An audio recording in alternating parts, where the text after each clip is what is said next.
کێشەکانی پرسی موچە و چارەسەر لەگەڵ محەممەد سوودانی کۆبووە. لە هەمان کاتا وەزارەتی دارایی هەرێم ئامادەکاریەکانی بۆ دابشکردنی موچە تەواو کردووە. چاوەڕێ ئەکرێت سبەی 120 میلیارد دینار داهاتی ناوخۆ بۆ بەغا بنێردرێت. بە پێی ئەو بەڵێنەی محەممەد سوودانی بە وەزیرە کوردەکانی داوە لە هەفتەی ڕابردوودا چاوەڕێ ئەکرێت ئەم هەفتەیە کۆبوونەوە لەبارەی چارەسەرکردنی کێشەی داهاتە ناوخۆیەکان ئەنجام بدرێت، کۆتایی بەو کێشەش بهێنرێت کە لە ماوەی ڕابردووە ڕێگر بوو لە بەردەم خەرجکردنی موچەی موچەخۆرانی هەرێم لەلایەن بەغاوە. بۆ ئەو مەبەستەش پێویستە لیژنە وەزاریەکە کارەکانیان تەواو بکەن. هەروەکو ئێستاش لە سەر شاشەی کورسات نیوزەی بینن، بافڵ جەلال تاڵەبانی داوای لە سەرۆکوەزیرانی عێراق کردووە ڕێکارەکانی ناردنی موچە خێراتر بکرێت. هەروەها داوای کردووە کە ڕێکارەکان ڕێکاری پێویست بگیرێتە بەر بۆ ئەوەی کە هەرچی زووتر موچەی موچەخۆرانی هەرێمی کوردستان بنێردرێت و موچەخۆران چیتر مانگانە بە دواکەوتنەوە موچەکانیان وەرنەگرن، چیتر مانگانە موچەی هەرێمی کوردستان نەبێت بە سەردێڕی هەواڵەکان.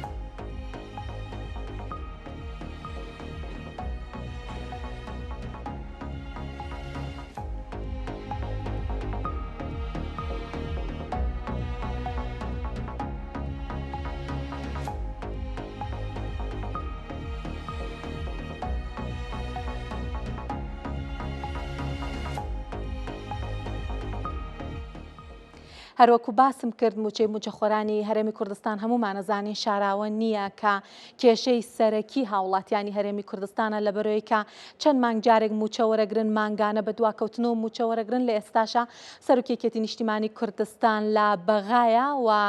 داوای کردووە کە ڕێکارەکانی ناردنی موچە خێراتر بکرێت. ئەمەوێ زانیاری زیاتر دوایین زانیاری لەبارەی خەرجکردنی موچەی مانگی 8 وەربگرم لە پەیامنێرمان قارەمان جەوهەر لە هەولێر. قارەمان سڵاوت لێ بە پێمان بڵێت تۆ چه زانیاریەکی نوێت لایە؟ بەڵێ و کاتت باش زریان دیارە لە ئێستادا وەزارەتی دارایی ئامادەکاریەکانی تەواو کردووە بە تایبەت لە ئامادەکردنی بڕی ئەو داهاتەی کە پێویستە ڕەوانەی بەغدا بکەوە 120 میلیارد دینارە ئێستا ئامادە بووە. یعنی لە هەفتەی ڕابردووە ڕێکارەکانیش بە پێی زانیاریانەی کە من هەمە ڕێکارەکانیش تەواو بوون چاوەڕوان دەکرێتن سبەی دەست بە ڕەوانەکردنی و 120 میلیارد دینارە بکرێتن بەو پێی کە لە هەفتەی ڕابردوو ئەنجومەنی وەزیرانی عێراق بەرچاوڕوونیەوەی دابوو کە بڕیاری خەرجکردنی موچەی مانگی 8 داوە. بۆیە لە هەرێمی کوردستان وەزارەتی دارایی ئامادەکاریەکانی تەواو کردووە و چاوەڕوان دەکرێت سبەی پارەکە ڕەوانەی بەغدا بکرێت یاخود بخرێتە سەر هەژماری وەزارەتی دارایی عێراق. ینی ئەمە لە کاتێکدایە ئەمڕۆ سەرۆکی یەکێتی نیشتیمانی کوردستان بافڵ جەلال تاڵەبانی لە بەغدایە کۆبوونەوەی لەگەڵ سەرۆکوەزیرانی عێراق کرد. دیارە بەشێکی گرنگی تەوەرەی کۆبوونەوەکەی باسکردبوو لە پرسی موچەی فەرمانبەران و ناردنی شایستە داراییەکانی هەرێمی کوردستان و ڕێکەوتنی نێوان هەولێر و بەغدا لەگەڵ ئەوەش کە ئەگەر لە ڕابردوو بینە بەرچاو ینی ئەوەیە کە ڕێکەوتنی نێوان هەرێمی کوردستان و بەغدا و هەناردەکردنەوە هەرێمی کوردستان سەرۆکی یەکێتی نیشتیمانی کوردستان ڕۆڵی گرنگی بینی بۆی کەوا نزیک بوونەوە و ڕێکەوتنەکان ئەنجام بدرێت لەگەڵ ئەوەش کە ئەمڕۆ لە بەغدا چاوەڕوان دەکرێتن پرۆسەی هەناردەکردنی موچەی مانگی 8 لەگەڵ ئەوەش ڕێکارەکانی موچەی مانگی 9 بە هەمان شێوە خێراتر بکرێت بۆ پێی کە داواکاریەکان و هەوڵەکانی سەرۆکی یەکێتی نیشتیمانی کوردستان بە ئاراستەی باشترکردنی بژێوی ژیانی هاوڵاتیان و موچەخۆرانی هەرێمی کوردستانە. لەگەڵ ئەوەش دەمەوێت زریان ئاماژە بۆ ئەوە بکەم لیستی موچەی مانگی 8 لەگەڵ مانگی 9 لە بەغدایە و بەپێی ئەو ڕێکارانەی وەزارەتی دارایی لێرە کردوێتی چاوەڕوان دەکرێت لەگەڵ هاتنی ئەو پارەیە کە بۆ موچەی مانگی 8 دەخرێتە سەر ژماری وەزارەتی دارایی هەرێمی کوردستان دەست بە دابەشکردنی موچە بکاتن. ینی ئامادەکاریەکانی تەنانەت ئامادەکردنی لیستی موچەش ینی گەیشتۆتە کۆتا هەنگاو بۆ پێی کە لەگەڵ ناردنی پارەکە لیستی موچەش بڵاو دەکرێتەوە. بەڵام ئەوەی کە گرینگە لە ئێستادا ئەوەیە کە ئەو چاوەڕوانیانە بۆ ئەوەیە کە وەزارەتی دارایی عێراق بڕیار لە خەرجکردنی موچە بداتن و ئەو ڕێکارانەی وەزارەتی دارایی عێراق چاوەڕوان دەکرێت ماوەی ڕۆژێک بخایێنێت. بۆیە ئامادەکاریەکان لەلایەن وەزارەتی داراییەوە تەواو بوونە کۆتایی پێهاتووە و سبەی بە پێی ئەو زانیاریانە لە هەموو ئەگەرێک ئەو پارەیە دەخرێتە سەر ژماری وەزارەتی دارایی عێراق 120 میلیارد دینارە و چاوەڕوان دەکرێت لە چەند ڕۆژی داهاتوو بە هەماشێوە ڕێکارەکانی وەزارەتی دارایی عێراق تاوا بوون و موچەکە ڕەوان بکرێت. لەگەڵەوەش هەناردەکردنی نەوت هەرێمی کوردستان تاواکو ئێستا بەردەوامە دوای ئەو ڕێکەوتنێ لە نێوان هەرێمی کوردستان و بەغدا کرا موچەی مانجی حەوت ڕەوانەکرا و چاوەڕوان دەکرێت موچەی مانجی هەشتیش بە هەماشێوە لەژێر ڕۆشنایی ئەو بڕیارانە بێت کە موچەی مانجی حەوتی تێدا ڕەوانەکرا بە هەماشێوە مانجی هەشتیش بە هەماشێوە ڕەوانە بکرێتن. بەڵام ئەنی ئەوەی کە ماوەتەوە ئەوەیە کە هەوڵەکانە بۆ ئەوەی کەوا بتوانرێتن لە ڕۆژانی داهاتوو وەزارەتی دارایی عێراق بڕیاری خەرجکردنەکە بداتن. ئەگەر باس دەوەش بکەم زریان وەزارەتی دارایی لە هەرێمی کوردستان ئەنی نزیکەی چەند ڕۆژێکی تر بە هەماشێوە دەست بە ئامادەکاریەکانی لیستی موچە دەکرێتن بە هەماشێوە لیستی موچەی مانجی دەی فەرمانبەرانی هەرێمی کوردستان لەگەڵ ئەوەش کە ئەو گۆڕاکاریانەی لە لیستی موچەیە بە هەماشێوە لیستی موچەی مانجی حەوت بوو هەشت بوو تاوەکو کۆتایی ئەم ساڵ گۆڕاکاریەکی ئەو تۆ ناکرێت لە گۆڕاکاریەکانی موچەواتە بەرزکردنەوەی موچەی فەرمانبەران یاخود کەمکردنەوەی تەنها ئەوە نەبێت ئەو لیستانە یاخود ئەو ناوانەی کە وەکو موچەخۆر لە هەرێمی کوردستان لە مانجی حەوت و هەشت و تاوەکو کۆتایی ئەم ساڵ دیاری کراوە بۆ موچەکانیان تەنها ئەو لێبڕینانە نەبێت کە لێبڕینی خانەنشینیە کە لێبڕینی یەکگرتووی پێدەگوترێتن لە ساڵی 2014 لە هەرێمی کوردستان ئەمڕە نەبراوە بۆیە تەنها ئەو برینانە دەبێت لە موچەی فەرمانبەرانی هەرێمی کوردستان و ئامادەکردنی لیستی موچەی فەرمانبەرانی هەرێمی کوردستانیش ئێستا پرۆسەکە خێرا بۆ پێیکە لە ژێر سیستەمێکەوە تۆمار دەکرێتن و تاوە کاتێکە کۆتایی باوردبینی لیستی موچەی فەرمانبەرانی هەرێمی کوردستان دەهێنرێتن. ئەوەی کە هەیە زریان ئەوەیە کە لە هەرێمی کوردستان پرۆسەکە کۆتایی پێهاتووە وەزارەتی دارایی چاوەڕوان دەکرێت سبەی ئەو 120 میلیارد دینارە ڕەوانەی بەغدا بکرێتن بە هەمان شێوە چاوەڕوانی ئەوە دەکرێتن کە موچەی مانجی هەشتی فەرمانبەرانی هەرێمی کوردستان بنێردە. هەرچەندان پرۆسەیە دواکەوتووە بۆ پێیکە دەبوو لە هەفتەکانی ڕابردوو بە دیاریکراوی لە هەفتەی ڕابردووەوە پرۆسەی هەناردەکردنی یاخود ڕادەستکردنی ئەو 120 میلیارد دینارە دەستی پێ بکردبە بۆ ئەوەیەوە موچەی مانجی هەشتی فەرمانبەرانی هەرێمی کوردستان لەلایەن وەزارەتی دارایی عێراقەوە بڕیاری لێ بدرابایە. سپاس پەیامنەرمان قارەمان جەوهەر، سپاس بۆ زانیاریەکانت. سەرۆکی یەکێتی داوای لە سەرۆکوەزیرانی عێراق کردووە کە کاتی دابەشکردنی موچەی موچەخۆرانی هەرێمی کوردستان لەگەڵ بەغا یەک بخرێت کە ئەگەر ئەمە بکرێت زۆر باشەیتر موچەخۆرانی هەرێمی کوردستان لەسەر ئێشەی هاتوونە هاتی موچە بە تەواوەتی ڕزگاریانە بێت. یەکێتی لەگەڵەوەیە کە مەلەفی نەوت بکرێتە هۆکارێک بۆ خۆشگوزەرانی هاوڵاتیان نەک بە پێچەوانەوە بکرێت بە قوڵبوونەوەی کێشەکانی لەگەڵ بەغا. یەکێتی نیشتیمانی کوردستان لە هەڵبژاردننی ئەم جارەی ئەنجومەنی نوێنەرانی عێراق جەخت لەسەر ئەوە ئەکاتەوە کە ئەبێت پرسی نەوت لەگەڵ حکوومەتی فیدراڵ بە یەکجاری چارەسەر بکرێت.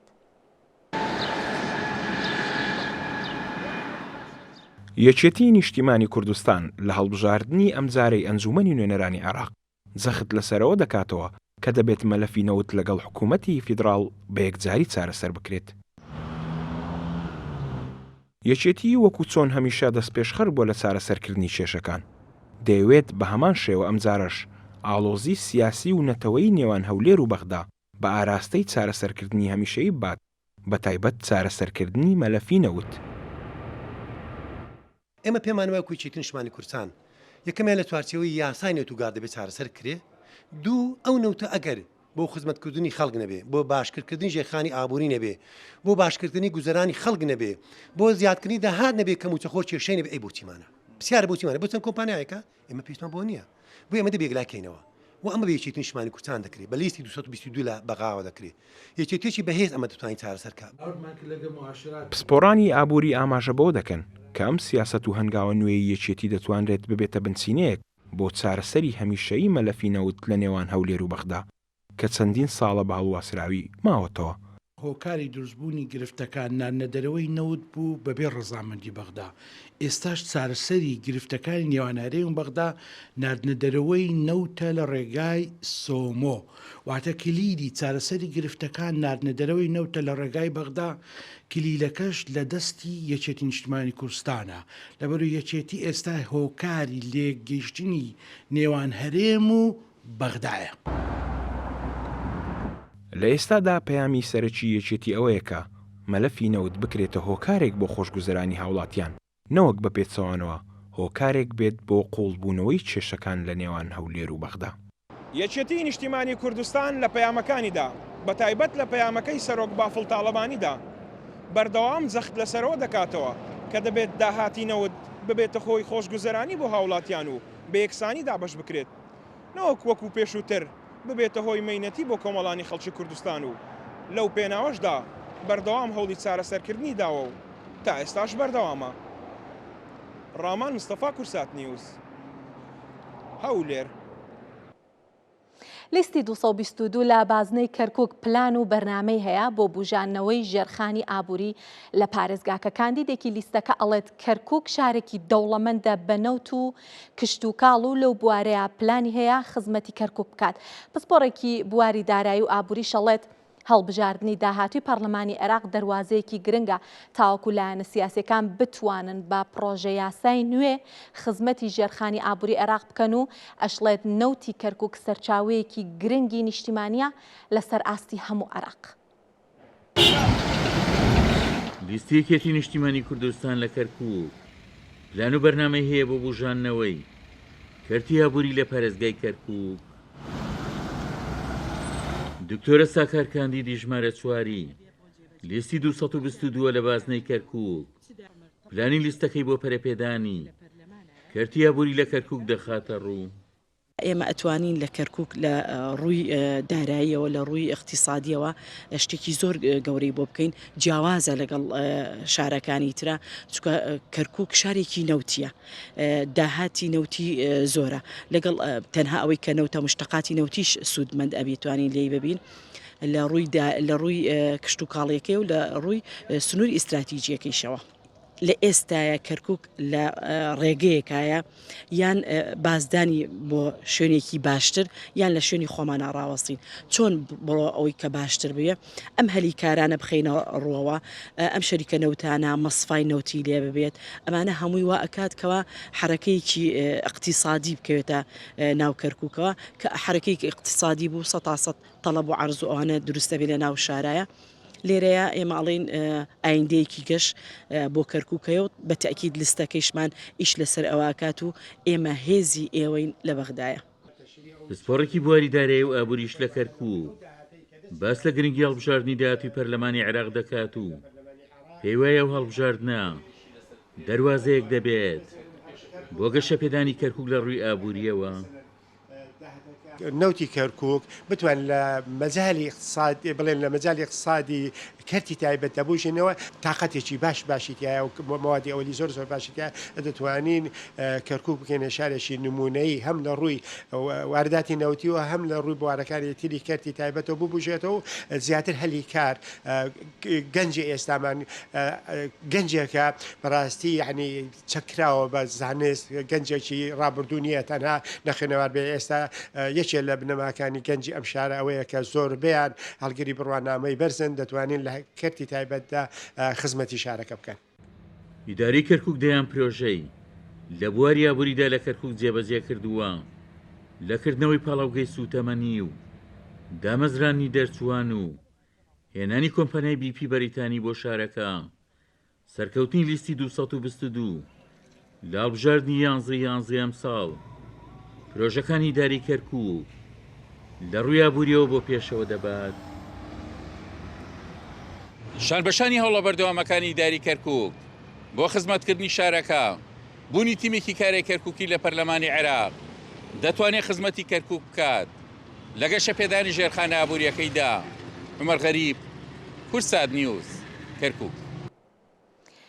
دۆناڵد ترامپ هەر تەبیعەتی خۆیەتی ناوە بە لێدوانێک بە پۆستێک بازاڕە جیهانیەکانە شڵەکانە. ترامپ لە پێگەی خۆی لە تۆڕی کۆمەڵایەتی تروس ڕایگەیاندووە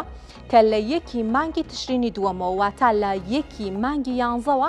بە ڕێژەی لە 100% باجی گومرگی زیادە ئەخاتە سەر بەرهەمی هاوردەکراو لە چینەوە. ئەم پۆستە و ئەم بڕیارەی ترامپ دوا بەدوای بڕیارێکی چین دێت کە بە نیازە هەناردەی کانزا دەگمەنەکان سنووردار بکات. بڕیارەکەی پەکین ترامپی زۆر تووڕە کردووە بۆیە ترامپ هەر بە باجە گومرگیەکانەوە نەوەستاوەتەوە ئەڵێت هەناردەی سۆفتوێرە گرنگەکان سنووردارەکات ئەوە دەتوانێت کاریگەری لەسەر زنجیرەی دابینکردنی نیمچە گەیەنەرەکان ئۆتۆمبیلی کارەبایی و پیشەسازی بەرگری دروست بکات. سەرۆکی ئەمریکا ڕایگەیان بەهۆی سیاسەتی دوژمنکارانەی چین لە بازرگانیدا واشنگتن باجی گومرگی نوێ با ڕێژەی لە 100% بەسەر بەرهەمی هاوردەکرا و لە چین دەسەپێنێت و باجا گومرگیان نوێیەکان لە یەکی تشرینی دووهەمەوە دەچێتە بواری جێبەجێکردنەوە. ترامپ لە پێگەی خۆی لە تۆڕی کۆمەڵایەتی تروس نووسیوێتی لەم دوایانەدا بۆمان دەرکەوتووە کە چین هەڵوێستێکی لە ڕادەبەدەر شەڕەنگێزانی لە بازرگانیدا گرتووەتە بەر و نامەیەکی دوژمنکارانەی بۆ جیهان ناردۆ ڕایگەیاندووە کە لە ڕۆژ یەکی مانگی 11 ئەم ساڵەوە بەشەی بەرفراوان هەناردەی بەرهەمان ناو خۆیەکان و تەنانەت ئەو بەرهەمانەش کە چینی نین کۆنتڕۆڵ دەکات. ترامپ لە درێژەی پۆستەکەیدا نووسیوێتی واشنگتن لە هەمان ڕۆژدا لە 100% باجی گومرگی بە باجە گومرگەکانی پێشوو بۆ بەرهەمە چینیەکان زیاد دەکات و هەناردەی سۆفتوێرە گرنگەکانیش کۆنتڕۆڵ دەکات. وەک کاردانەوەیەک بازاڕی پشکەکانی ئەمریکا دابەزینی تۆمار کردو هەرسێ پێنوێنێ سەرەکیەکانی بازاڕی ئەمریکا ڕۆژێنی دابەزینی بەرچای بەخۆیەوبینی و دابەزینی پشکەکان دوای داخرانی بازاڕیش بەردەوام بوو. ترامپ جەختی لەوەش کردوتەوە کە ئەو سیاسەتە نوێی چین گرتوێتە بەر ئابووری جیهان پەک دەخات و زیان بە زۆرێک لە وڵاتانی جیهان دەگەێنێت. ترامپ و شی جینپینگ بڕیار بوو لە پراوێزی کۆڕبەندی هاوکاری ئابووری ئاسیا ئۆقیانوسیا کە لە کۆتایەکانی ئەم مانگەدا بەڕێوەچێت کۆببنەوە. ترامپ دەڵێت هەرچەندە دیدارەکەی هەڵوەشاندۆتەوە بەڵام گومانی هەیە بەڕێوە بچێت. جگە لە بازرگانیەکەی ئەمریکا و چین کە لە سەرەتای ئەم ساڵ و لەگەڵ دەست بەکاربوونی ترامپ پەرەیسەندووە ماوەیەک ڕاگیرا بوو. مانگی 4 هەردوو لایەن باجی گومرگی بەرهەمەکانی وڵاتی بەرامبەریان بۆ سەر و لە 100% بەرز کردەوە. چین ڕۆژی پێنجشەممە ڕایگەیان هەناردەیەکان زاد دەگمەنەکان سنووردار دەکات کە لە پیشەسازی ئەمریکادا ڕۆڵی گرنگ دەبینن. و یەکەم جار کۆنتڕۆڵ و سنووردارکردنی هەناردە لەلایەن پەکینەوە ئەو بەرهەمانەش دەگرێتەوە کە لە دەرەوەی چین بەرهەم دەهێنرێن بەڵام مەوادی چینیان تیادا بەکارهێنراوە. وەزارەتی بازرگانی چین دەڵێت ئەو کۆمپانیانەی ئەو بەرهەمانە هەنارداکەن پێویستە لە یەکی کانونی یەکەمەوە مۆڵەت لە چین وەربگرن. زیاتر لە 90 توخمە کانزایە دەگمەنە پرۆسسکراوەکانی جیهان لە چین بەرهەم دێنرێن و پەکین لە ڕێگەی سنووردارکردنی هەناردەوە خستنە ڕووی ئەو بەرهەمانە کۆنتڕۆڵ دەکات. بڕیارەکەی چین بۆ سنووردارکردنی هەناردەی کانزا دەگمەنەکان و کاردانەوەی ئەمریکا بە دیاریکردنی باجی گومرگی بە ڕێژەی لە 100% بۆ بەرهەمی هاوردەکراو لە چینەوە جەنگی بازرگانی نێوان ئەو دوو وڵاتە دەباتە قۆناغێکی نوێوە هەرچەندە لە ئەگەری جێبەجێکردنی ئەو بڕیارانە ڕێڕەوی بازرگانی جیهان بە تەواوەتی گۆڕانکاری بەسەردادێت بەڵام ئابووری ناسان هۆشداریە دەرنەوەی ببێتە هۆی بەرزبوونەوەی تێچۆکان بۆ بەکاربەر و بەرهەمهێنەریش. با لێرە زۆر بە وردی باسی ئەم بڕیارە نوێی ترامپ و هەروەها پەکینتان بۆ بکەم لەم جەنگە بازرگانیە نوێیە کە ڕێکەوتووە لە بەرەوەی کە ماوەیەک بوو ڕاگیرا بوو هەڵپەسێردرا بوو دواتر لەگەڵ میوانێکی زۆر شارەزە باسی لێکەوتەکان یەکەین بۆ ئابووری ئەو دوو وڵاتە و ئابووری جیهانیش بێگومان ئێستا جیهان وای لە هاتووە لە هەر کوێک شتێک ڕووبات لەسەر وڵاتانی تریش کاریگەری دروست دەکات. ئەوەی کە ترامپ بە تازەی ڕایگەیاندووە ئەوەیە کاڵێ لە 100% باجی گومرگی زیادە ئەسەپێنێت بەسەر بەرهەمی هاوردەکراو لە چینەوە واتە نەک باجەکە بگەێنێتە 100%. ئەوەی پێشوو ئەمێنێ ئەم 100%ش زیاکات کە ئەبێتە سەر و 100% ئەو باجە گومرگی کە ترامپ بەسەر بەرهەمی هاوردەکراو لە چینەوە ئەیسەپێنێت. بڕیارێکی ترکە داوێتی سنووردارکردنی هەناردەی سۆفتوێری ژیاریە ئەم سۆفتوێرانە من دواتر لە پاکێجی دواتری ئەم زانیاریانە بە وردی بۆتان باسەکەم کە بۆچی وای پێڵێن و چ بەرهەمگەلێک ئەگرێتەوە جێبەجێکردنەکەشی لە یەکی مانگی 11 ئەم ساڵەوە بێواتە مانگی داهاتوو ئەم بڕیارانەی ترامپ ئەگەر یەکلایی ببێتەوە چێتە بواری جێبەجێکردنەوە. با زانیاری زیاتر وەربگرین وەکو باسم کرد با بزانین سۆفتوێرە ژیاریەکان کە باسی ئەکرێت ئەڵێ کۆنتڕۆڵی ئەەکەم چین ئەم سۆفتوێرانە بە پێی پێناسەکانی وەزارەتی بازرگانی ئەمریکا هەروەها بە پێی پێناسەکانی فەرمانگەی پیشەسازی و ئاسایشی ئەو وڵاتە کە سەر بە وەزارەتی بازرگانیە ئەو سۆفتوێرانە ئەگرێتەوە کە گرنگن بۆ ئاسایشی نیشتیمانی و ژێرخانەکان واتە هەندێک سۆفتوێرن کە ئەکرێت ینی بەکاربردننی دوولایانەی ببێت لایانی باشیشی لێ بەکار بهێنرێت بەڵام بەلایەنێکی تر ئەتوانێت بۆ سیخوڕیکردن بۆ هێرشی ئەلکترۆنی بۆ لە تەکنۆلۆژیای هەستیاریشا بەکار بهێنرێت کە لەمەیە ئەمریکا پێشەنگە و ئەڵێت لە کاردانەوەی ئەو بڕیاری چینە ئەم بەرهەمانە هەناردەکردنیان سنووردارەکە ئەوێ کە زیان بە کەرتی تەکنەلۆژیای چین بگەێنێت. کۆنتترۆلی هەناردەکردن بەپێی ئەم پێناسێ بێت ئەم ینی بەرهەمانە ئەگرێتەوە یەکەمیان بەرهەمەکان کە پەیوەستن بە زیرەکی دەستکرد ئەو بەرهەمانە کە پەیوەستن بە واتە هەندێک سۆفتوێر هەیە کە ئامێرەکان وا لێکات بەبێ ئەوەی کە تۆ ناچار بیت فۆرمڵێکی تایبەتی بیتێ تەنها داوای لێ بکەی ئەو خۆی بزانێت چی بکە ئەڵێ ئەمانە بە تەواوەتی سنووردار ئەکا بۆ چین ئەو سۆفتوێرانە کە کاری دیزاینکردنی چیپی ئەلکترۆنی ئەگرنەوە لەلایەن ئەمریکا و سنووردارەکرێت ئەو بەرهەمانە کە بۆ ئاسایشی ئەلکترۆنین و هەروەها بۆ کۆنتترۆڵی پیشەسازین لەلایەن ئەمریکا و سنووردارەکرێت و تەکنەلۆژیای پێشکەوتوش بۆ هەناردەکەی بۆ چین سنووردار ئەکات. هۆکارەکەی ینی هۆکاری ئەم بڕیارە هۆکاری ئەم پۆستەی ترامپ ئەوەیەکە چین بڕیاری داوەکە هەناردەی هەندێک بەرهەم سنووردار بکات کە بەرهەمەکانیش کانزا دەگمەنەکانن جا ئەمە بۆچی ترامپی زۆر تووڕە کردووە لەبەرەوەی ئەم کانزا دەگمەنانە بۆ دروستکردنی نیمچە گەێنەرەکان و پیشەسازی سەربازی بەکارەهێنرێت و لە سەدا 90 ئەم بەرهەمانە نەکانزاکە هەر بۆ خۆی بەڵکۆوانەی کە پاڵێوراون بە شێوەی پاڵاوتە و پرۆسسکراو لە جیهانە دابینەکرێت سەیانەوەدی لەلایەن چینەوە دابینەکرێت واگەر چین ئەمە بکات بێگومان زیان بەر ئەو کەرتەی ئەمریکا ئەکەوێت لێکەوتەی ئابووری خێرای ئەم بڕیاری چین و ئەمریکا ئەم ئاکشن و ڕیاکشنەکەم دوو وڵاتە هەیان بۆ کە پێنوێنی S&P 500 لە زیاتر لە 102 دابەزیوە و بەرهێنان لە زێڕ و کاغەزە داراییەکان بەرز بۆتەوە لە دۆخی ناسەقامگیری داراییە هەمیشە ئەمە ڕوئەیات هاوڵاتیان بۆ بەرهێنەران ڕوەکەنە ئەوە بەرهێنانانە کە دڵنیان کە زێڕیش بێگومان یەکێک لەوانەیە کە بە بەردەوامی پەنای بۆ بن پێنوێنی دۆلار دابەزینی تۆمار کردووە و پشکەکانی کۆمپانیاکانی تەکنەلۆژیاش دابەزینیان تۆمار کردووە لە دوای ئەم پۆستەوە ئەم بڕیارەکە سەرۆکێم دوو وڵاتە داویانە باجە گومرگیەکان پێش ئەم گۆڕانکاریە باجی گومرگی ئەمریکا بۆ سەر بەرهەمەکانی چین 157.5 بوو لە وێستگەیەکە بۆ 145 بەرز بووەوە دوای دانوستان و هاتن و چوون و گفتوگۆکردن گەیشتم ئاستە وەکوتم ماوەیەکی شەهر ئەسڵەن ئەم جەنگە ڕاگیراوە و باجەکانی چینیش بۆ ئەمریکا 132.6 ئەوەی چین زیاتر بەرهەمی تەکنەلۆژیا وزە و ئۆتۆمبیل و کشتتوکاڵەگرێتەوە باجەکان دیارە ئەمە تێکڕاییە بۆ هەندێک بەرهەم سەرو ئەم ڕێژێشە بۆ هەندێک بەرهەم خوار ئەم ڕێژەیەوە بۆ ئەوەی ئەمریکا سەپاندوێتی زیاتر بەرهەمە ئەلکترۆنیەکان کانزاکان و ئامێرەکانی پیشەسازی ئەگرێتەوە باگەر زانیاری زیاترمان هەبێ وەری بگرین بۆی کاتێکی زیاتر لەگەڵ میوانەکەمان من گفتوگویەکی زیاتری لەگەڵ بکەین ئەو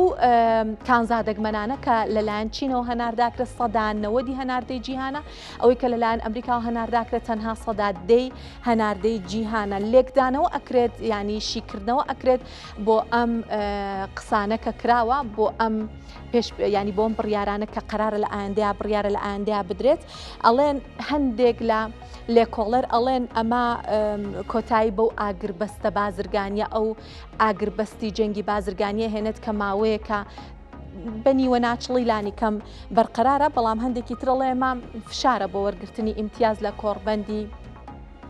هاوکاری ئابووری ئاسیا و ئۆقیانوسیا کە قرار بوو لە پەراوێزی ئەم کۆڕبەندە ترامپ و سەرۆکی چین کۆ ببنەوە گفتوگۆ بکەن ئەم زانیاریانەمان دەربارەی ئەم ڕووداوە گرنگ و نوێیە کۆتایی هات وەکو باسم کرد بڕیار وابووکە لە کۆڕبەندی زانیاری تریشمانێ باباسێکی قەبارەی بازرگانیەکەشیان بکەم هی ئەو دوو وڵاتە جەنگی ینی سەرەتای ساڵی 2025 حوتمانگی سەرەتای ئەم ساڵ هەناردەی ئەمریکا بۆ چین 65.3 میلیارد دلار بووە هاوردەکەی لە چینەوە 193.8 میلیارد دلار بۆ 122.5 میلیارد دلار کورتێنانی بازرگانی بووە ئەمەیە ترامپی وا تووڕە کردووە کە لە سەرەتای دەست بەکاربوونیەوە بەردەوام باجی گومرگی ئەسەپێنێت ئێوێ ئەم کورتێنانی بازرگانیە نەهێڵێت حوتمانگی سەرەتای ساڵی ڕابردوو هەناردەی ئەمریکا بۆ چین 81.8 میلیارد دلار بووە و هاوردەی لە چینەوە 239 میلیارد دلار بووە کورتێنانەکەی 157.3 میلیارد دلار بووە. ئەبینین کە سەرەتای حوتمانگی سەرەتای ئەم ساڵ دابەزینی تۆمار کردووە چه هاوردەکەی چه هەناردەکەی چه کورتێنانی بازرگانیەکەی بێگومان هەناردە و هاوردە کەم ببێتەوە کورتێنانی بازرگانیەکەش کاریگەری بەسەرا هاتۆ بەڵام بەگشتی ئەگەر بمانێ بەرچاڕوونیەکمان هەبێت لەسەر قەبارەی بازرگانی نێوانە و دوو وڵاتە هەناردەی ئەمریکا بۆ چین ساڵانە کە ساڵی 2024 ماوەرگرتووە 143 میلیارد و 200 میلیۆن دلار سەر و ئەم قەبارەیە هاوردەی ئەمریکا لە چینەوە سەر و 438 میلیارد و 700 میلیۆن دلارە و کورتێنانی بازرگانی ئەمریکاش کە زۆر بەرچاوە 295 میلیارد دلارە. ڕەنگە هۆکارێکیشەوە بێکە چین لە پێش ئەمریکایە بۆ بەرهەمهێنانی پیشەسازی. ئەگەر باسی بەرهەمهێنانی پیشەسازیەکەشی بکەم هیچین 131.6 بەرهەمهێنانی پیشەسازی جیهان پێگەهێنێت و ئەمریکا نیوەی ئەوەیە 115.9 بەرهەمهێنانی پیشەسازی جیهان لە ئەمریکایە. بەڵام پێم خۆشە بۆ ئەم بابەتە گفتوگۆیەک بکەین لەگەڵ میوانێک کە لێرە لە ستۆدیۆ لەگەڵمان ئامادەیە میوانێکی زۆر شارەزامان هەیە لە ستۆدیۆ وەکوتم ئەتوانین باسی لێکەوتەکانی بکەین لەسەر ئابووری ئەمریکا و چین باسی لێکەوتەکانی بکەین لەسەر ئابووری جیهان. بۆ ئەو مەبەستەش دکتۆر خالید حەیدەر لێرە لە ستۆدیۆ لەگەڵمانایە توێژەری ئابووری. دکتۆر زۆر بەخێر دکتۆر ڕیشەی ئەم جەنگە ئابووریەی نێوان ئەمریکا و چین بۆچی ئەگەڕێتەوە؟ ئەم جەنگە تەنها ڕیشەی ئابووری هەیە یان نا؟ بۆ نمونە ئەتوانین بڵێن ڕیشەی سیاسی و ژیۆپۆلیتیکیشی هەیە. بەڵێ زۆر سپاسانەکەم بەناوی خۆی بەخشندێ میهرەبان. خۆی بەتەکید وەکو جەنابتان لەو پێشەکی جوانە و زانستیانێک کە پێشکەشتان کرد وا دەگەڕێتەوە بۆ کۆمەڵێک هۆکار بابەتە گرنگە ئەوەی کە زۆر کاریگەر لەسەر بڕیارەکانی ئەمریکا و بەتابەت لەسەر ترامپ ئەوەیە کە بابەتی سیاسیە لەگەڵ ئابووریشە نەک بەستەنها سیاسی و بابەتەکە ئەگەڕێتەوە بۆ ساڵی 2007 لەوێ و لەو کاتەوە سەری هەڵدا وردە تا گەشتە ئێستا کە جارێکی تر هەڵبژێرا ترامپ وەکو سەرۆکی ویلایەتە یەکگرتووەکانی ئەمریکا جارێکی تر بابەتەکەی تونند کردەوە وەکو ئەوەی کە ئێوەی بەڕێز لە پێشێکیەکە باسی ئەوەتان کرد کە کورتهێنان لە ترازوی بازرگانیەکە زۆر زیادی کردووە و طبعاً جگە لە ئەوەی کە لەگەڵ سینە لەگەڵ کۆمەڵ وڵاتی تریشە تەعامل کرد بە عێراقیشەوە کە ڕێژێکی باجەکەی یاخود ڕێژەی ڕسمی گومرگی لەبەرەوەی ڕسمی گومرگی لەگەڵ باجە جیاوازە لە ڕسومی گومرگی کە زیادی کرد.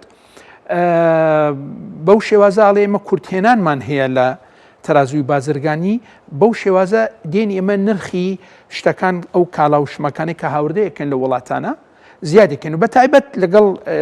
چینە هەمیشە لەم ململانە و ئەم شەڕی بازرگانیە بۆ لەبەرەوەی ئەوەی کە پرسیارەکەی بەڕێستان ئەوەیە کە ئەمان ئەیانەوێ بەڕاستی بابەتی جیۆسیاسیەکە زیاترین بێ ئەوان ئەیانەوێ زاڵ بن بەسەر ناوچەکە ئەیانەوێ زاڵ بن بەسەر بنمونە هەوڵدانی چین بۆ ئەوەی کە تایوان جارێکی تر بگەڕێتەوە بۆ وڵاتەکەی خۆی و وەکو سەرچاوەیەکی زۆر گرنگە لە بواری نیمچە گەهێنراوەکانەوەی کە باستان کرد بەڕێستان بابەتی چیپە ئەلکترۆنیەکان ئەوانەی کە با بڵێن بنەمای ئێستا ژیری دەستکردە لە جیهان بەگشتی ئێستا سینیش خۆی منافسەی ئەمریکا و زۆر بەهێز منافسەکە و زۆر پێشیش کەوتووە بەو شێوازە بەڕاستی ئەمریکا هەستەکە کە ئەمە مەترسیکی زۆر گەورەیە و بەم شێوازە ناتوانێت منافسە و ڕێکابەری لەگەڵ چینە بکات یاخود منافسەکە بباتەوە. با من پرسیارەکە جۆرەکی تر لێ بکەم لە ساڵی 2010ەوە بە دیاریکراوی ترامپ ئەم سیاسەتی باجانە پەیڕەو ئەکات ئامانجی چییە لەماوە ئەسڵەن ئایا توانیوێتی وەکو خۆی ئەڵێ پیشەسازی بگەڕێنێتەوە بۆ ئەمریکا؟ خۆی ئەو ئامانجە ئاساییە بەڕاستی کە بنمونە گریمان ئەمریکا کە سیارە هاوردە ئەکە لە سین بنمونە لە جاتی ئەوەی سیارەکە بە دەفتەرێک دۆلار بێ یاخود نرخێکی گونجاو بێ بۆ هاوڵاتی ئەمریکی اینجا سینیش خۆی لێرە زۆر بە زیرەکانە تەعاملەکە لەگەڵ بابەتەکە نرخی دراوەکەی خۆی زۆر کەم کردووە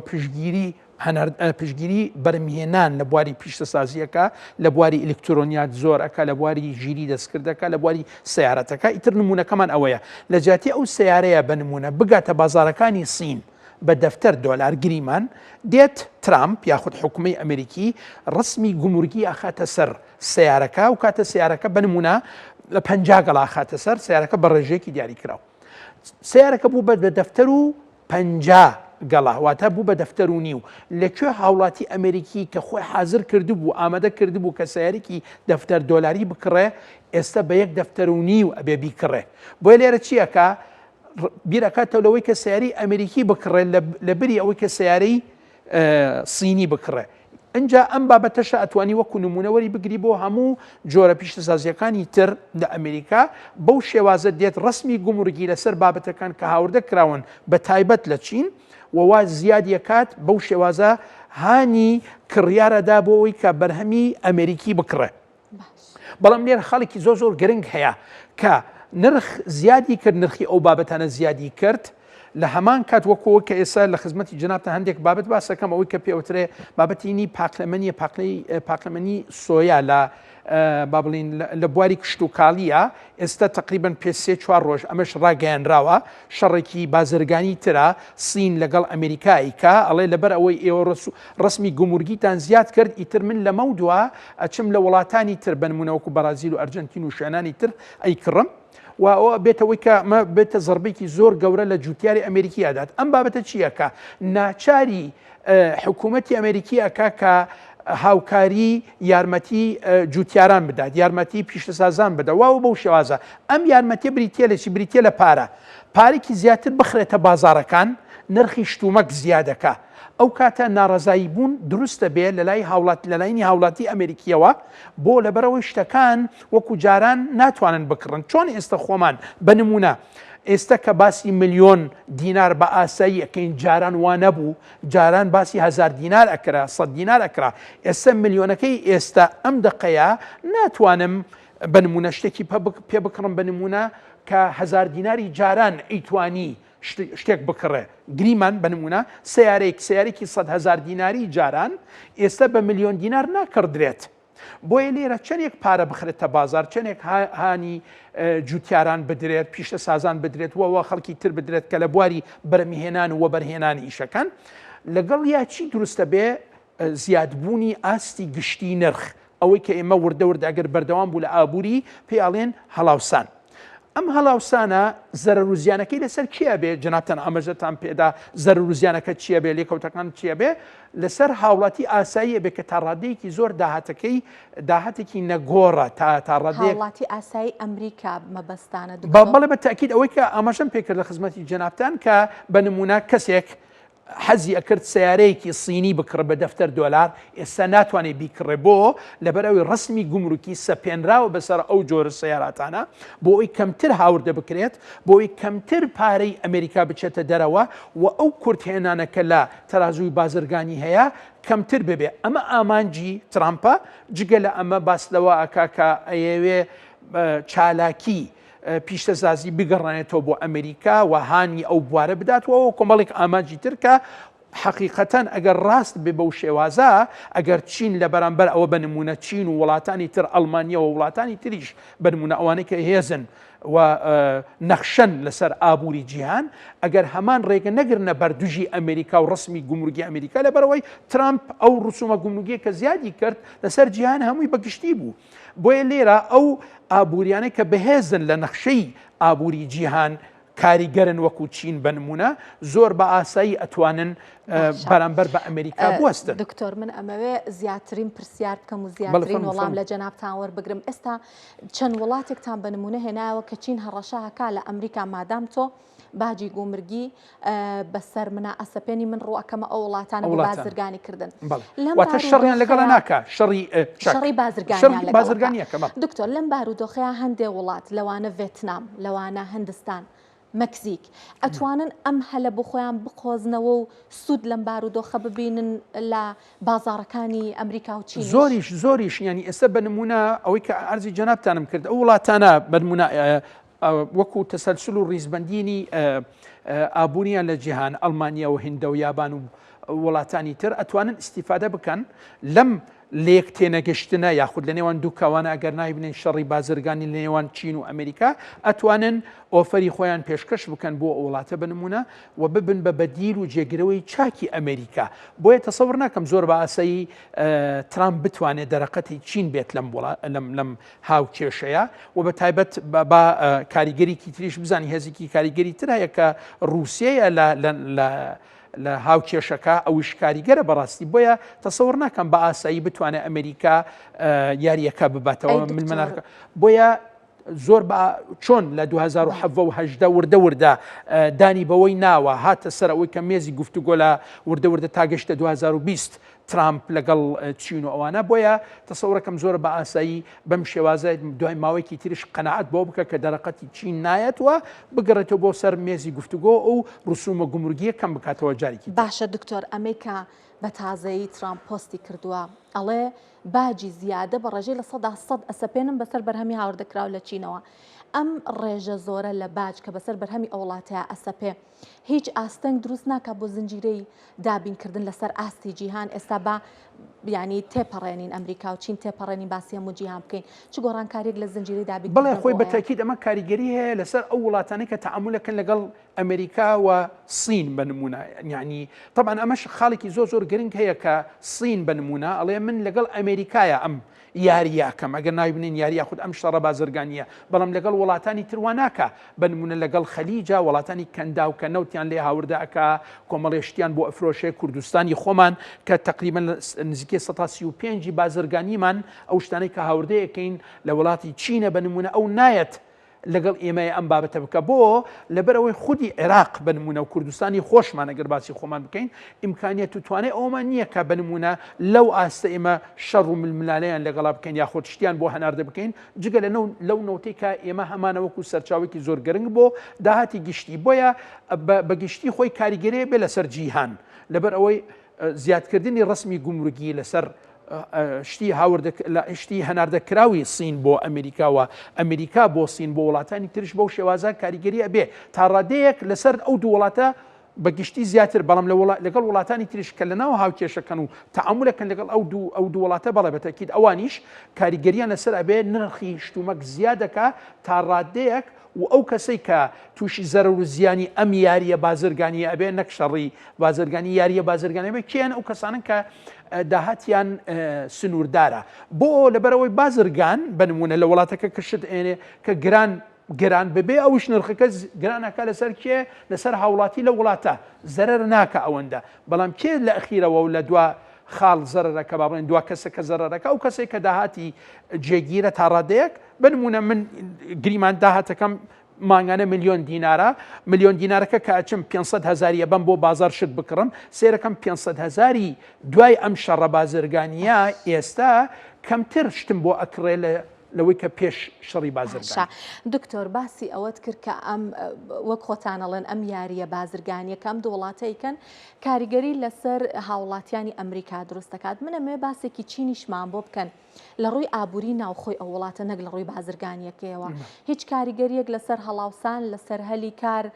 و لەسەر ئابووری ئەو وڵاتە دروست دەکات ئەم یاریە بازرگانیە. بەڵێ ئەوانیش بەتەکید وەکو عەرزی جەنابتانم کرد ئەوانیش واکەن لە بەرامبەر ئەمریکا بەڵام ئەوان لەگەڵ ئەمریکایە کە ئەوەکان بەدیلیان هەیە جێگرەوەیان هەیە ئەتوانن لە شوێنێکی تر ئاراستەی بازرگانیەکە بگۆڕن بۆ شوێنێکی تر ئەمە یەک خۆی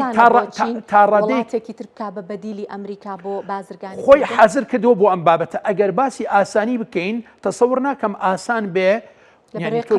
زۆر گەورەیە دکتۆر. بەڵێ قەبارەکەی زۆر گەورە وەکو عەرزی جەنابتانم کرد ینی تقریبا ئەوەی کە باس ئەکرێ لە سەروی ئەوەی کە سەروی 150 بنمونە بۆ ئەمریکا 150 ئەو بابەتانەی کە هەناردە ئەکرێن بۆ ئەمریکا بنمونە سین ئەو تەعاملاکە یاخود ئەو شێوازە لە هەناردەکردن ئەو بڕا کە ئەینێرێ بۆ ئەمریکا لە 150 ئەو جۆرە تەعاملەت بازرگانی و تیجاریە کاریگەری تیابێ دەرئەکەوێ بۆیە لێرە ئەو 150 لەو جۆرە تەعاملە لە بینی هەردوو وڵاتەکە بۆ سینیش کاریگەری هەیە بەڵام لێرە خاڵێکی زۆر گرنگ هەیە سین وەکو عەرزی جەنابتانم کرد یەک خاڵی زۆر گرنگ هەیە کە دراوی سینی پشگیری ئەکرێت لە لایەنی حکوومەتی سینەوە و لە هەمان کات نرخەکەشی لە ئاسێکی زۆر گونجاوە کە کڕیاری دەرەوە لە ئەمریکا و لە وڵاتانی تر شتی زۆر لە سین بکڕن پارێکی زۆر داخڵی سین ئەبێ ئەو پارێک کە داخڵی سین ئەبێ والیەکە ئەو کورتهێنانێک کە هەیە بە نمونە یاخود تووشی ببێ لە سین زۆر کەمتر ببێ لەوەی کە لە ئەمریکا هەیە بۆیە هەمیشە ئەبینی جەنابەت هەڵدانی ترامپ بۆ ئەو کورتهێنانەکەم بکاتەوە والیەکە کە شەڕی بازرگانی بستەپێنێ. دکتۆر بێگومان گفتوگۆ لەگەڵ جەنابەت زۆر چێژ بەخشە لەبەرەوەی کە لەگەڵەیە کە گفتوگویەکی زانستیانەیە بە زمانێکی زۆر سادە بۆمان شیەکەنەوە کە گۆڕانکاریەکان چۆنە لە چه ئاستێکایە زۆر سپاسکە لەگەڵمان ئامادە بوون دکتۆر خالید حەیدەر توێژەری ئابووری سپاسکە لەگەڵمان بوون. جیاواز لە بابەتی چین و ئەمریکاوە ئەو بابەتە بازرگانیە کە لە نێوان ئەو دوو وڵاتە هەیە ئەمێ بچمە لای بەهای دراوەکان. بەهای دینار بەرامبەر بە دۆلار لە مامەڵەکانی ئەمڕۆیە بە 141,500 دینار مامەڵی پێوەکرا. نرخی زێڕیش بەهۆی لێدوانەکانی ترامپ دووبارە بۆ سەر و 4,000 دلار بەرز بوو. بەهای لیرەی تورکیش بەردەوامە لە دابەزین هەر 100 دلارێک نزیکە بێتەوە لە 4,200 لیرە.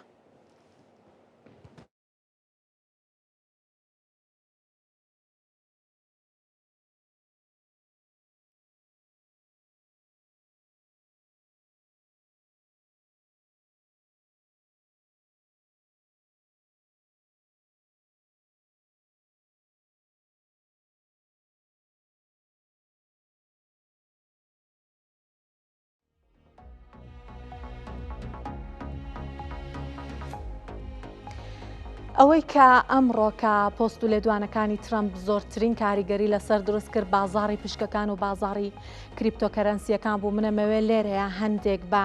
وردەکاری باسی کریپتۆکەرەنسیەکان بکەین بزانین چ گۆڕانکاریەکی بەسەرا هاتووە بەرهێنەرێکی زۆر لە بازاڕەکە چووەتە دەرەوە. ترامپ لە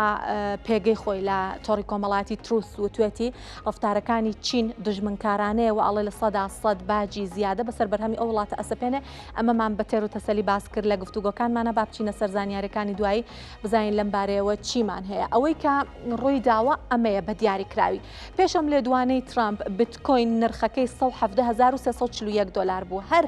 دوا بە دوای لێدوانەکەی ترامپ بۆ 102,000 دلار دابەزی لە 113 دابەزینی تۆمار کرد بە لێدوانێک بە پۆستێک 113 نرخی بیتکۆین دابەزینی بخۆیەوە بینی کە ئەمە ڕێژەیەکی زۆر و بەرچاوە بازانیاری زیاترە لەم بارەوە بگرین هۆکارەکەشی وەکو وتمەوەیەکە و بەرهێنەرێکی زۆر لە بوارەکە چوەتە دەرەوە ڕووی کردوتە ئەوە بەرهێنانانە کە دڵنیان بۆ نمونە لەوانە زێر. ئەگەر بێ باسی بەهای بازاڕی کریپتۆکەرەنسیەکان بکەم بە گشتی پێش لێدوانەکە بە 3,980 ملیارد دلار بووە واتە سەر و ئەم قەبارەیە و دوای لێدوانەکە بۆ 3.69 تریلیۆن دلار دابەزی و 290 ملیارد دلار زیانی بەرکەوتووە بەهای بازاڕی کریپتۆکەرەنسیەکان لە 107 دابەزینی تۆمار کردووە. زانیاری زیاتر باوەڕ بگرین هەر لەم بارەیەوە. ئەگەر باسی هەژمونی بیتکۆینتان بۆ بکەم لە ئێستاە بیتکۆین لە ئێستاە 159.4 بازاڕی کریپتۆکەرەنسی داگیر کردووە لە دوای ئەو ئستریۆمە بە 128.2 دواتریش دراوەکانی ترن هەموو دراوەکانی تر 112.3 هەیە. باسی پێنوێنی ترس و تەماحەکەم کە ئەمە بارودۆخی بازاڕەکەمان بۆ دەرئەخات لە ئێستاە 35 نزیکە لە ترس بۆیە کە لەم بارودۆخەیە بوو نیشانەی ئەوەیە ئاماژەوێ بۆ ئەوەکە و بەرهێنەرێکی زیاتر لە بازارەکە ئەچێتە دەرەوە هەرچی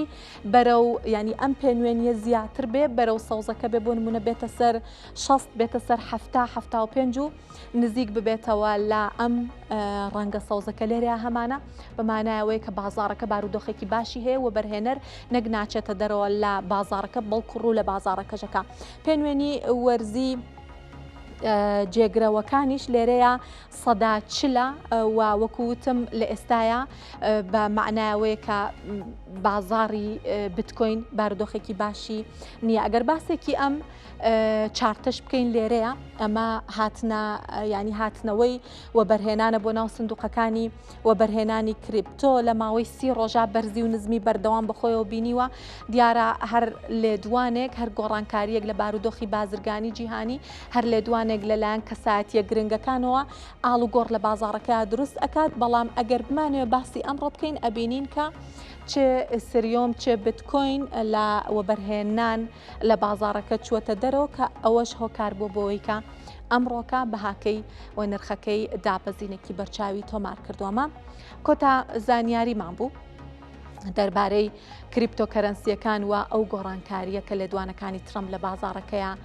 ئەنجامی داوە. با بچینە ئێران بە گوێرەی ئامارەکان لە ساڵی 2010ەوە بۆ ساڵی 2025 زیاتر لە 169 میلیارد دلار بەرهەمی نەوتی و پترۆکیمیا و بەرهەمی کانزایی لە ئێران هەناردەکراوە ئەوەی جێی سەرنجە لەو بڕا زیاتر لە 38 میلیارد دلار دراو نەگەڕاوەتەوە بۆ وڵات. ئەندامێکی لیژنەی ئابووری پەرلەمانی ئێران لەو بارەیەوە ئەڵێت بە گوێرەی ئامارەکان ساڵی 2022 بۆ 2025 90 میلیارد دلار بەرهەمی نەوتی و پترۆکیمیا و بەرهەمی کانزایی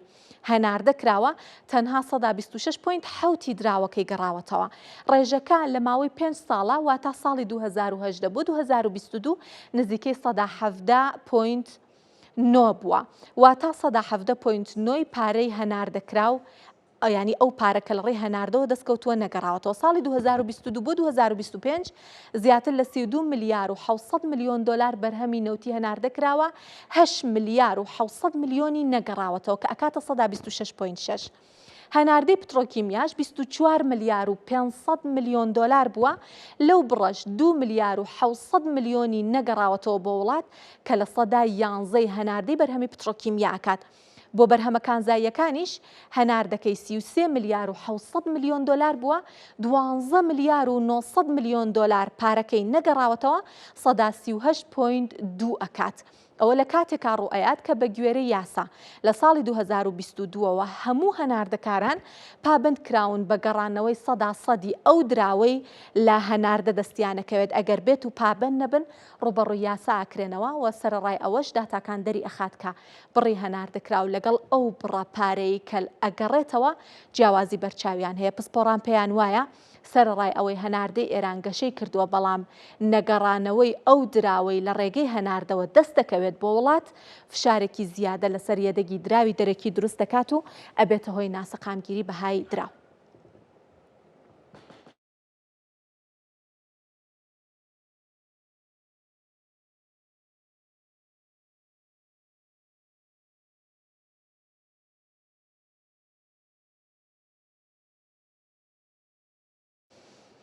باباسێکی فەلەستینیشتان بۆ بکەم وەزارەتی دارایی فەلەستین ئەڵێ سبەی دەست بە دابەشکردنی موچەی موچەخۆران بۆ مانگی حەوت ئەکرێت. وەزارەتی دارایی فەلەستین لە پێیجی ڕسمی خۆی لە فەیسبوک ڕایگەیاندووە لە سبەینەوە موچەی فەرمانبەرانی کەرتی شارستانی و سەربازی بۆ مانگی تەمووز دابەشەکرێت بە جۆرێک کە بە ڕێژەی لە 150 کەمتر نەبێت واتە نیو موچە ئەدرێت. وەزارەتەکە ئاماژەی بۆش کردووە کە کەمترین موچە 2000 شکڵی ئیسرائیلی ئەبێت کە بە نرخی ئەمڕۆ ئەکاتە 600 دلار ماوەی 2 ساڵە بەهۆی جەنگی غەزەوە.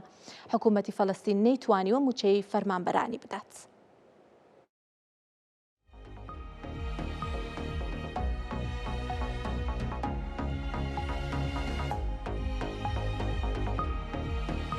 بە یارمەتی هاوکارانم لە ستۆدیۆ هەروەها لە کۆنتڕۆڵ هەواڵابوریەکانی ئەمڕۆم پێشکەشکردن زۆر سپاس کە بینەرمان بوون.